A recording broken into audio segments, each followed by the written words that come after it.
हरे कृष्णा। स्वागत है आप सभी का फिर से इस वीडियो में। और आज हम पढ़ने वाले हैं छठा अध्याय। तो हमने पहले 5वां अध्याय पढ़ा था और उसमें कैसे नारद जी ने व्यास जी को उपाय बताया था, तो वो हमने पूरी चर्चा की है।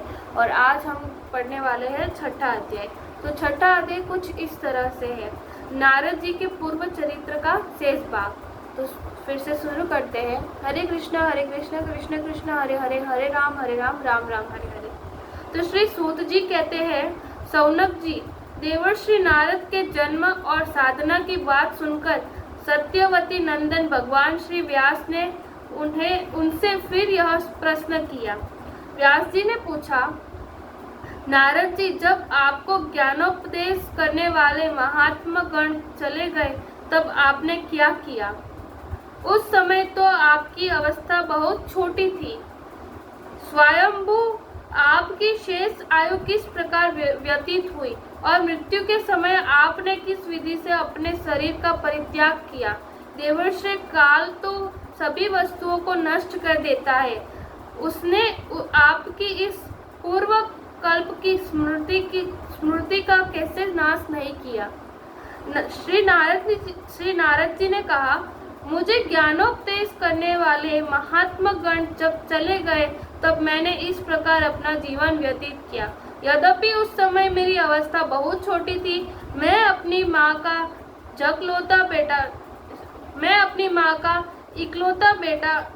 इकलौता लड़का था।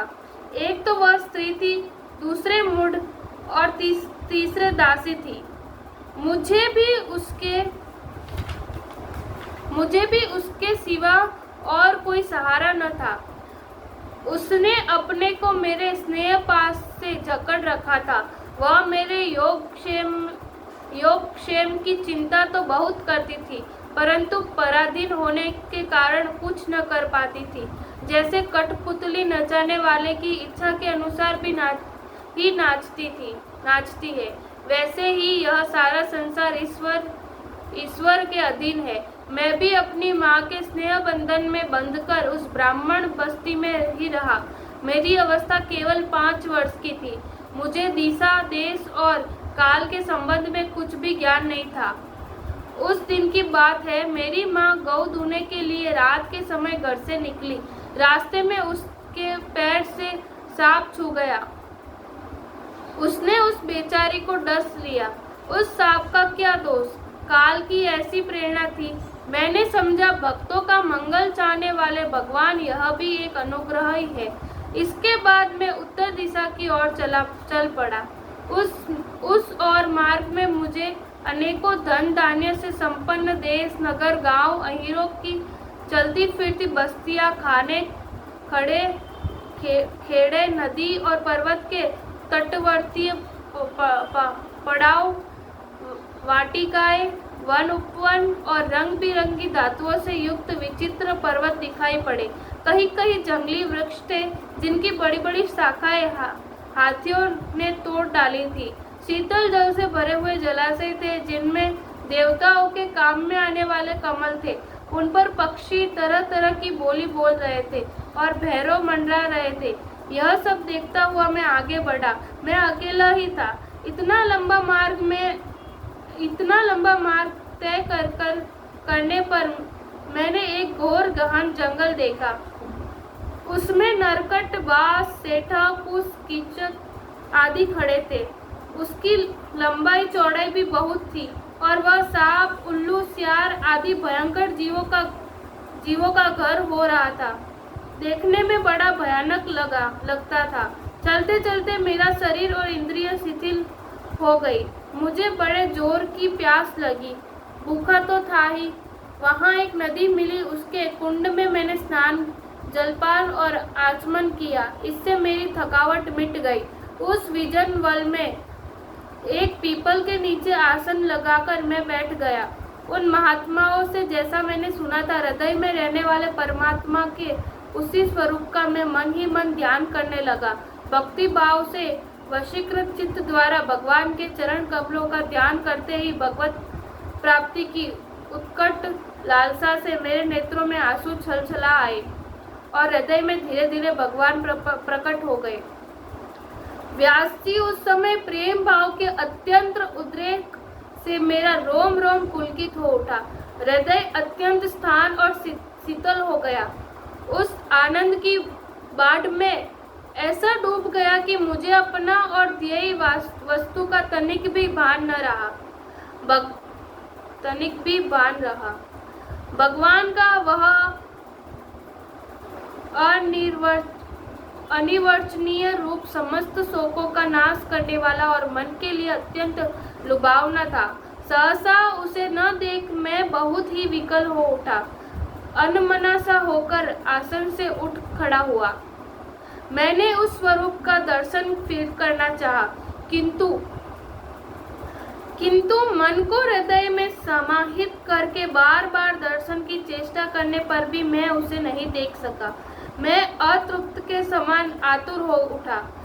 इस प्रकार निर्जन वन में मुझे प्रयत्न करते देख स्वयं भगवान ने जो वाणी के विषय नहीं है, वही गंभीर और मधुर वाणी से मेरे शोक को शांत करते हुए कहा, खेद है कि इस जन्म में तुम मेरा दर्शन नहीं कर सकोगे। जिनकी वासनाएं पूर्णतया शांत नहीं हो गई है, उन अधकचरे योगी को मेरा दर्शन अत्यंत दुर्लभ है। निष्पाप बालक, तुम्हारे हृदय में मुझे प्राप्त करने की लालसा जागृत करने के लिए ही मैंने एक बार तुम्हें अपने रूप की झलक दिखाई है। मुझे प्राप्त करने की आशंका से युक्त साधक धीरे धीरे हृदय की संपूर्ण वासनाओं का भलीभांति त्याग कर देता है। अकल्पकालीन संत सेवा ही तुम्हारी चित्त वृत्ति मुझ में स्थिर हो गई है। अब तुम इस प्राकृत मलिन शरीर को छोड़कर मेरे पार्षद हो जाओगे। मुझे प्राप्त करने का तुम्हारा यह दृढ़ निश्चय कभी किसी प्रकार से नहीं टूटेगा। समस्त सृष्टि का प्रलय हो जाने पर भी मेरी कृपा से तुम्हें मेरी स्मृति बनी रहेगी। आकाश के समान अव्यक्त सर्वशक्तिमान महान परमात्मा इतना कहकर चुप हो रहे। उनकी इस कृपा का अनुभव करके मैंने उन श्रेष्ठों से भी श्रेष्ठतर भगवान को सिर झुकाकर प्रणाम किया। तभी से लज्जा संकोच छोड़कर भगवान के अत्यंत रहस्यमय और मंगलमय मधुर नामों और लीलाओं का कीर्तन और स्मरण करने लगा।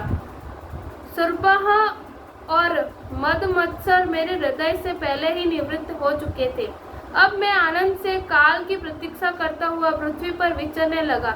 व्यास जी, इस प्रकार भगवान की कृपा से मेरा हृदय शुद्ध हो गया, आसक्ति मिट गई और मैं श्री कृष्ण परायण हो गया। कुछ समय बाद जैसे एकाएक बिजली कौंध जाती है, वैसे ही अपने समय पर मेरी मृत्यु आ गई। मुझे शुद्ध भगवत पार्षद शरीर प्राप्त होने का अवसर आने पर प्रारब्ध कर्म समाप्त हो जाने के कारण पंच भौतिक शरीर नष्ट हो गए। पंच भौतिक शरीर नष्ट हो गया। कल्प के अंत में जिस समय भगवान नारायण एकावर्ण के जल में शयन करते हैं, उस समय उनके हृदय में शयन करने की इच्छा से इस सारी सृष्टि को समेटकर ब्रह्मा जी जब प्रवेश करने लगे, तब उनके श्वास के साथ मैं भी उनके हृदय में प्रवेश कर गया। 1 सहस्त्र चतुर्युगी बीत जाने पर जब ब्रह्मा जगे और उनके सृष्टि करने की इच्छा की, तब उनकी इंद्रियों से मरीचि आदि ऋषियों के साथ मैं भी प्रकट हो गया। तभी से मैं भगवान की कृपा से वैकुंठ आदि में और तीनों लोकों में बाहर और भीतर बिना रोक टोक विचरण किया करता हूँ। मेरे जीवन का व्रत भगवत भजन अखंड रूप से चलता रहता है। भगवान की दी हुई इस स्वर ब्रह्म से विभूषित वाणी पर तान छेड़कर मैं उनकी लीलाओं का गान करता हुआ सारे संसार में विचरता हूँ। जब मैं उनकी लीलाओं का गान करने लगता हूँ, तब वे प्रभु जिनके चरण कमल समस्त तीर्थों के उद्गम स्थान है और जिनका यशोगान मुझे बहुत ही प्रिय लगता है, बुलाए हुए भी बातें तुरंत मेरे हृदय में आकर दर्शन दे देते हैं। जिन लोगों का चित्त निरंतर विषय भोगों की कामना से आतुर हो रहा है, उनके लिए भगवान की लीलाओं का कीर्तन संसार सागर के पार जाने का जहाज है।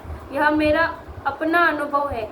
काम और लोभ की चोट से बार बार घायल हुआ हृदय श्री कृष्ण सेवा से जैसे प्रत्यक्ष शांति का अनुभव करता है, यम नियम आदि योग मार्गों से वैसी शांति नहीं मिल सकती। व्यास जी, आप निष्पाप है। आपने मुझसे जो कुछ पूछा था वह सब अपने जन्म और साधना का रहस्य तथा आपकी आत्मतुष्टि का उपाय मैंने बता दिया है।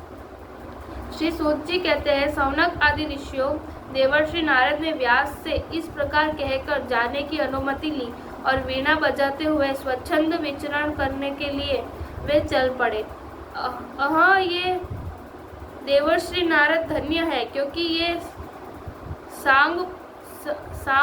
सार्वंग पाणी भगवान की कीर्ति को अपनी वाणी पर गा कर स्वयं तो आनंदमय होते ही है, साथ साथ इस त्रिताप्त जगत को भी आनंदित करते हैं। तो इस प्रकार कुछ छठा अध्याय था और छठे अध्याय में नारद जी ने व्यास जी के सवालों का जवाब दिया और यहाँ छठा अध्याय पूर्ण होता है। और अगले वीडियो में हम पठन करेंगे 7वां अध्याय, जो कुछ इस तरह का है। अश्वत्थामा द्वारा द्रौपदी के पुत्र को मारा जाना और अर्जुन के द्वारा अश्वत्थामा का मान मर्दन।